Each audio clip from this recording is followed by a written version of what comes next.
April 15th, 2019. A stunned world watched as flames destroyed one of Our Lady's most iconic cathedrals.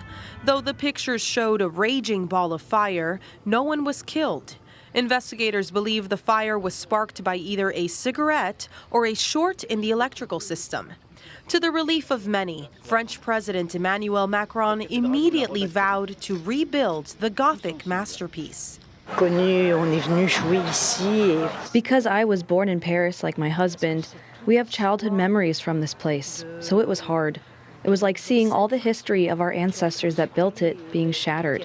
Since then, more than 250 companies and hundreds of craftsmen, architects, and construction workers have labored to save Notre Dame at a cost of more than $900 million in donations. Restoration included the removal of tons of debris and a decontamination of the area from toxic dust and lead. Then an army of construction workers strengthened damaged towers and walls. Master glassmakers and other artisans cleaned and restored stained glass.